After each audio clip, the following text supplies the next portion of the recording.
2126. What did you say that song was, Detumelo? Tapera, yes. Why did you pick that song, Tapera? Because it consists of both Oliver and Hugh Masekela. Tapera by Hugh Masekela and Oliver Mtukudzi. That's the first time I've ever had any of the producers or the technical support staff on air. Let's go live. We are back. It's 2126. Professor Willie Chinyamurindi is a National Research Foundation rated researcher. Y2. That means you're good at what you do and you're under 40. Working at the University of Fort Hare as professor within the Department of Business Management. Prof, it's been a long time coming, this conversation, and thank you so much for finally agreeing to it. And I say finally agreeing to it, it really has been my fault more than it is yours, because only now have I called you with a pointed discussion point. So thanks for honoring the call and welcome to SAFM, sir. Robert, thank you very much. I am extremely honored to be on your show. And just to also let you know, the choice of song we played there, I'm in the final stages of a book funded by National Heritage Council, where I'm reflecting as an academic in the use of the works of Mtukudzi and Hugh Masekela. So I think my publisher will be so happy that I am making a commitment that it will be done sometime this month. Fantastic. And I'm excited about that. Tell us about that. Okay, now just give us a bird's eye view, an executive summary, what that publication is all about and what agitated for it. It's my reflection of the two great icons. I will tell you, growing up in Zimbabwe, I was a great consumer of the works of Mtukudzi and Masekela, and having moved to Ireland and the UK, I will tell you that I've only watched two shows when I was in Ireland and the UK. Mm-hmm. One, it was Hugh Masekela when he visited Dublin, and the other one, Oliver Mtukudzi when he visited Dublin, and the other one, Hugh Masekela when he was in London. So I just thought to myself that there's a lot social scientists like me can reflect on these great nuggets that these colleagues have left us. And I'm looking forward, once the book is published, to come to your show and we can listen to more great music and just reflect on what these great icons mean to us and to me as an academic. Fantastic. No, congratulations in advance for that. We'd be more than happy to welcome you onto the platform and share some insights, critical insights as to beyond the music, and there is a lot of beyond the music of Mtukudzi and Masekela, just their contribution at the time at which they were making those contributions, not just to music. Obviously, music was probably what we all came to appreciate from them, but they were social scientists, proper, those guys, in their life's works and mission, one more political than the other perhaps, but no less a contribution from Tuku and Oliver. So Utatu Mtukudzi and Utatu Masekela. So you're most welcome to come back and share with us the completed works. But now we're talking to a distinguished business management scholar at Fort Hare. He has been honored with the prestigious title of Fellow of the African Academy of Science, announced on 29 March 2025. This recognition highlights his exceptional contributions to research, leadership, and societal advancement. Known for his work in human resource development, organizational psychology, and the intersection of entrepreneurship and strategic management, Willie's election underscores his commitment to Pan-Africanism and academic excellence. This accolade follows his recent elevation by the NRF and reflects his continued influence in the field of science and education. So well done, Professor Chinyamurindi, for that. Tell us what the AAS is all about. It's new to me. Of course, I'm not in academic circles. I certainly do know one thing. It's a very, very high honor for a young academic. Yeah, thanks, Naba.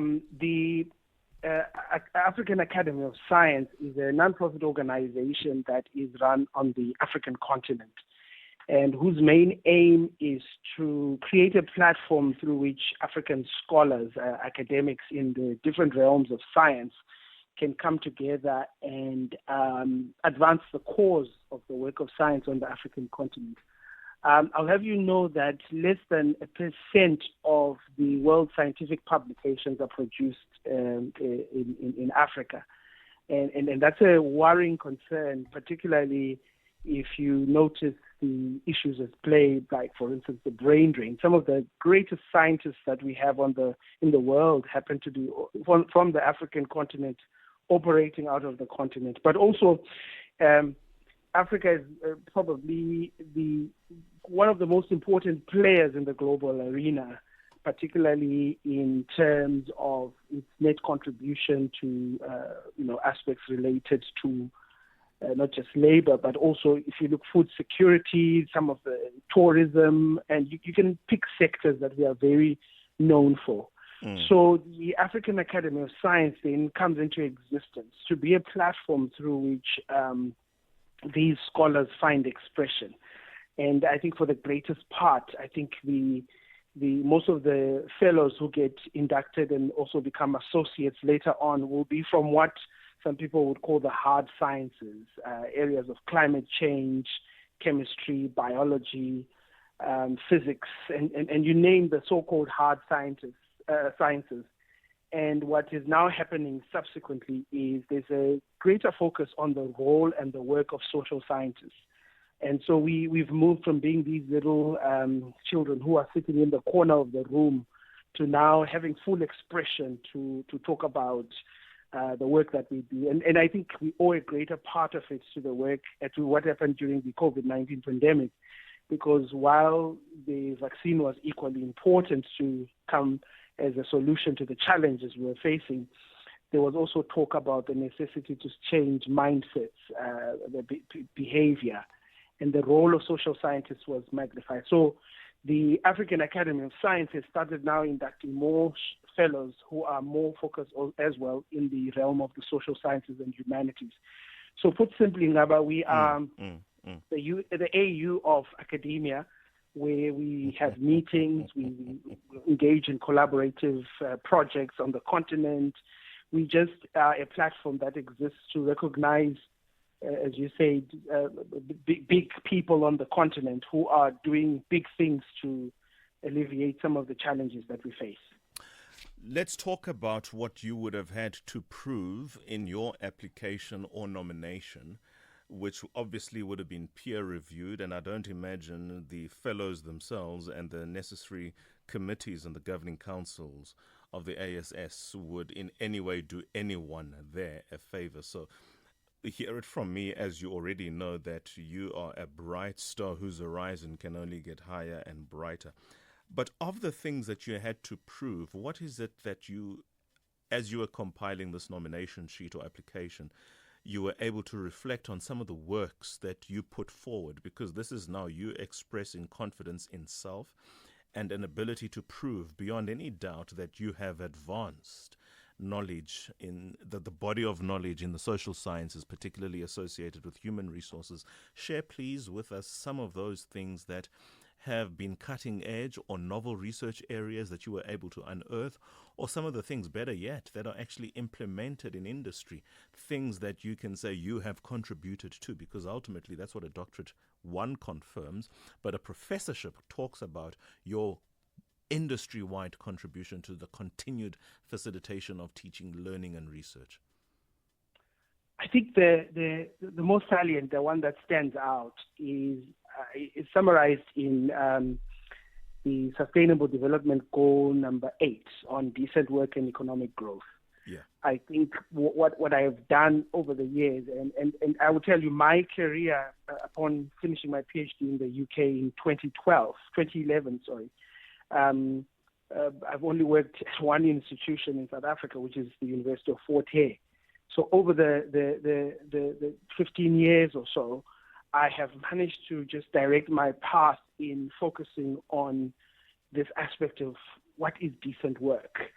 And part of the work that I do is making an argument that is, as much as the SDG talks about decent work and economic growth, we also need to talk about decent lives, because that's a crucial part of the expression of what work could be. So in the work that I do in communities around the Eastern Cape, in the public service, in Dimbaza, in the informal sector, in Butterworth, and even extending beyond into Uganda and in Zimbabwe, is around understanding that notion of decent work but decent lives. And what I'm trying to argue in most of this work really is for work to have this expression, and we spend much of our adults' time at work. We need to find ways that work also complements with the idea of decent life. And that's then the fascinating part about the work I do, because it can then be interdisciplinary. I can look at it from the different lens. I mean, we've just completed a project right now in the informal sector in the Eastern Cape, where we were looking at, those bomama who sell on, corners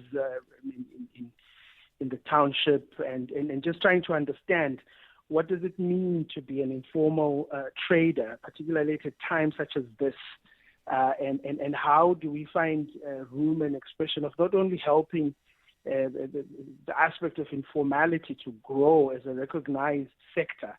I mean, I'll give you an interesting stat that up to now, there is no qualification in any university that is dedicated in assisting people to work and develop within the informal sector. Yes, we may have a module or two taught in certain courses, but predominantly the Eastern Cape, when I travel around, I see much of informality around. Yeah. So I then bring in different angles of focus in the work I do, for instance, gender, for instance, the role of technology in improving aspects of informality. So I think the panel saw that as a promising angle of inquiry, but they also saw it as an interesting angle of inquiry because I've managed to also get substantive funding from different sources, not just relying on, as you would know here in South Africa, the National Research Foundation, but going to knock different doors. And what it then has meant for myself as an academic at Fort Hare, but for my students and my collaborators all over the African continent and within the province, is we have quite a bit of substantive leeway to do the work that we do because there's a presence of funding. And now we are about to celebrate another 40-year graduation in May. One of the things that helps me to sleep better at night is at those graduation when I see Makulu no Tamkulu come to me and say, thank you for mentoring and guiding our grandchild who's just graduated with a master's or PhD, and becomes the first in their generation to break into that, preserve. And for me, it's exciting because it's not only human resources development at a national scale through research I do, but even through the research teams I work in. Fantastic. Now, I have to wrap up only on the promise that you and I will have to continue this conversation. Look, I'm really interested in when you engage things like employability, decent work, and the impact of technology in human resources development. I would imagine that would be especially useful to the African continent's context, talking about being the AU of academics, because there needs to be absolutely a model that incorporates technology that is accessible, that eats into the time it takes to do business in the continent, precisely because it's informal. There must be technology that can be deployed to help into the time it takes for certain transactions to reach completion. There must be a conversation about working conditions of the people who run these spaces, which come to characterize the majority of employment spaces on the continent. With that, there must be a conversation about decent pay, because we see, especially in informal spaces, that pay is anything what the employer on that day decides is. Oftentimes dealing with people who don't have the wherewithal, if you will, to engage that conversation to an extent with some strength. I never believe an employee and an employer ever have equal bargaining at the table, but sufficiently empowered to be able to engage. Because the majority of African employment spaces are the SMMEs. And the further out into the continent you go, this becomes that much more pronounced. So your examples of Butterworth and Dimbaza to an extent become pronounced in what you see in Zimbabwe and Uganda and in Kenya. Is there an appetite for reaching a workplace that carries the sufficient dignity of it being a workplace from what you've experienced as you've moved around in these places? The appetite is there.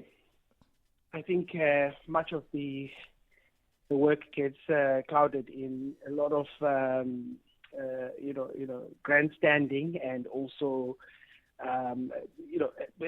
not taking seriously ideals of what decent lives and decent work and decent pay means. I'll give you an example in some of the work that we're currently doing, where we are seeing that the greatest advocacy that is coming out of the decent work literature and the decent work research that is being done is really around models of value co-creation, where we as researchers are actually working together with the same communities at, and in quote, at an equal level to try and not see who's shouting the loudest, but to try and have some form of unison voice to addressing issues that we all are passionate about. And I think the difficulty for labor, for government especially, is not necessarily to ignore that voice that is crying in one appeal, but is really to understand that at the core of it, as we have seen, is the potential instability that ignoring such a voice can create, not just to economies, but sustainable livelihood. And I think this is where the African continent needs to be aware. I mean, we've woken up. You remember what happened in the Arab Spring, and I think if we don't address aspects of decency, we potentially have a spring of our own that could be coming, which at the core of it affects young people, most economically active, but who are not in any form of employment. And I know there's talk about entrepreneurship, which is great as well. I think a starting point for some who have to get into the labor market is to then have those voices actually heard, to say, not in our lifetime, we need decent lives, decent work, decent pay. Well, I can only wish you all of the very best. Thank you so much for joining us this evening. How long is the fellowship? 12 months, 24, 18? The fellowship will last for a period of 5 years, in which I will get exposed to different areas of development. And then after 5 years, I have an opportunity to then maybe be considered as an associate member of the African Academy of Science. Well, you have the very best wishes from the SAFM community. It goes without saying, in Luminetuo vide bimuslumen. Through your light, we too have light. So many congratulations, Professor Willie Chinyamurindi, a proud Fort Harean, a true Fort Harean, and now one of Africa's finest.